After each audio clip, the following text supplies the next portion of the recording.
orang yang berlatar belakang advokat kalau mendampingi tersangka itu nggak boleh ngomong, Pak.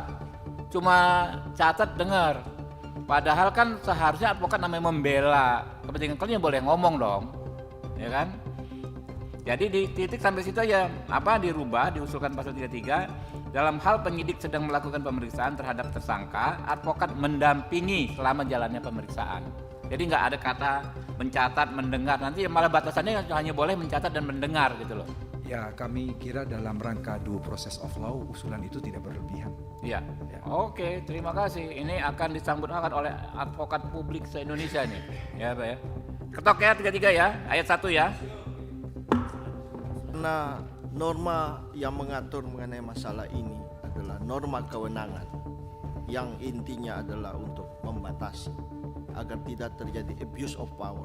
Maka Dalam kita penyidikan. ingin agar ini dijelaskan secara jelas supaya tidak ada lagi multitafsir. Maka ada 2 ayat yang ingin kita tambahkan, yaitu ayat 2, izin ketua kami bacakan.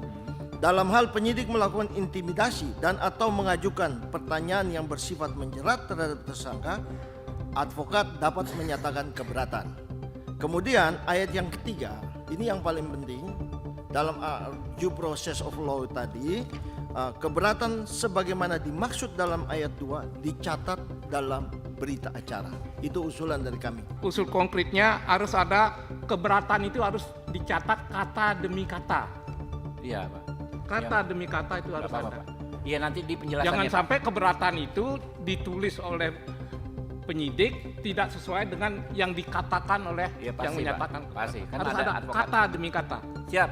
Tolong sekretariat dicatat ayat 2. Ini pelan-pelan nih nyatetnya nih. Dalam hal penyidik melakukan intimidasi dan atau mengajukan pertanyaan yang bersifat menjerat terhadap tersangka, advokat dapat menyatakan keberatan. Ini kan wajar ya, Pak ya. Dia dampingin masa dia nggak keberatan, nggak boleh gitu kan. Yang ayat 2, supaya keberatan itu nggak angin lalu, maka ayat ketiganya keberatan sebagaimana dimaksud ayat 2 dicatat dalam berita acara. Fair dong?